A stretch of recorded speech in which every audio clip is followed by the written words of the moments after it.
معاك لمباراة الهلال والاتحاد. تفضل. ان شاء الله. طبعا المباراة كانت بقيادة الطاقم مجري بقيادة فيكتور كاساي وجورجي رينج وفينسيل ثوث ومرع العوادي. ونشاهد المباراة العديد من الحالات. الحالة الأولى كانت الدقيقة 2 من زمن المباراة.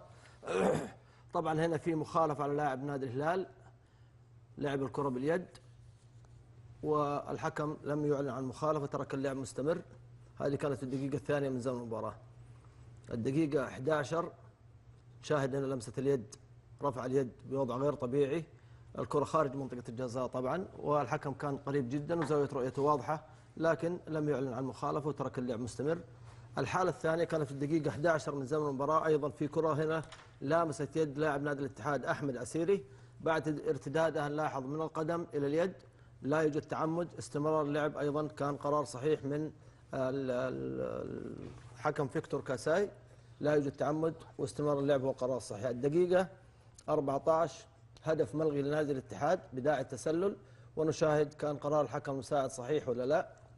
طبعا هنا لحظة تسديد الكرة كان لاعب نادي الاتحاد في موقف تسلل جمال باجندوح، والتداخل بوضوح مع المنافس، وبالتالي كان قرار صحيح من المساعد بالإعلان عن حالة تسلل على مهاجم نادي الاتحاد جمال باجندوح.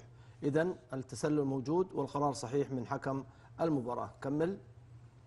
تسلل موجود وتداخل بوضوح مع المنافس والقرار صحيح. حالة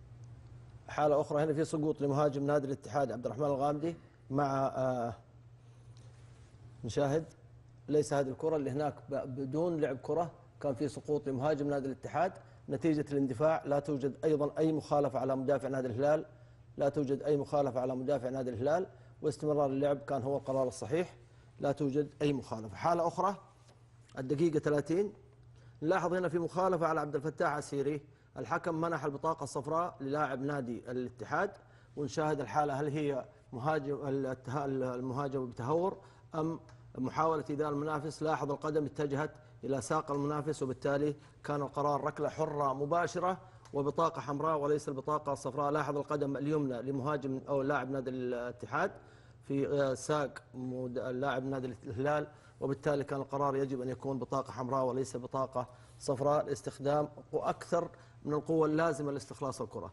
الحالة الأخرى الدقيقة 43 سقوط الفهد المولد داخل منطقة الجزاء مع سلمان الفرج.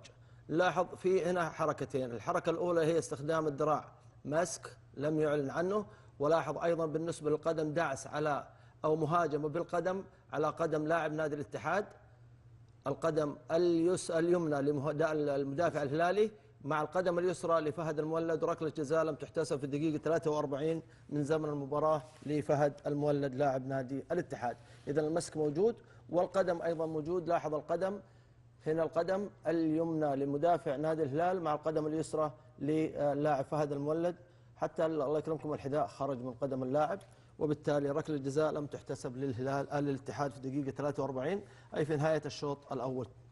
حالة أخرى الدقيقة 49 في مخالفة نلاحظ هنا بالنسبة للاعب نادي الاتحاد عبد الرحمن الغامدي، أثناء صعوده استخدم اليد بضرب لاعب نادي الهلال، كانت تستحق الركلة الحرة المباشرة والبطاقة الصفراء، لكن حكم المباراة أعلن عن مخالفة فقط. حالة أخرى في الدقيقة 62 لاحظ أيضا في سقوط اللاعب نادي الهلال، لا توجد مخالفة على اللاعب نادي الاتحاد. طبعا نجيب الحالات السقوط لأنه عم يقول لك ركلة جزاء، هنا لا في أي مخالفة من لاعب نادي الاتحاد، وبالتالي استمرار اللعب هو القرار الصحيح. الدقيقة 74 نلاحظ الدقيقة 74 الآن، الدقيقة 74 في سقوط للاعب نادي الهلال اللي هو الميدو داخل منطقة الجزاء.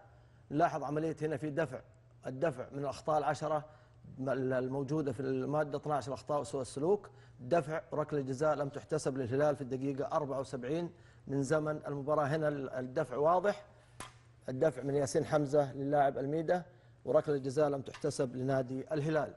الحالة الأخيرة في المباراة الدقيقة 83 مخالفة لنادي الهلال خارج منطقة الجزاء. نلاحظ لحظة لعب الكرة كان هناك أكثر من لاعب من نادي الهلال في موقف تسلل، ومن قام بلعب الكرة. لاحظ الآن لاعبي نادي الهلال أكثر من يعني ممكن لاعبين أو 3 لاعبين في موقف تسلل، ومن قام بلعب الكرة هو لاعب نادي الهلال الذي يقف في موقف تسلل، وبالتالي كان مفترض على الحكم المساعد الثاني توث أن يعلن عن تسلل قبل أن تلامس الكرة يد مدافع نادي أهل التسلل موجود، وقبل أن تلامس يد لاعب نادي الاتحاد ياسين حمزة، لكن التسلل موجود والقرار المفترض أن يعلن عنه الحكم المساعد تسلل. هذه أهم الحالات في مباراة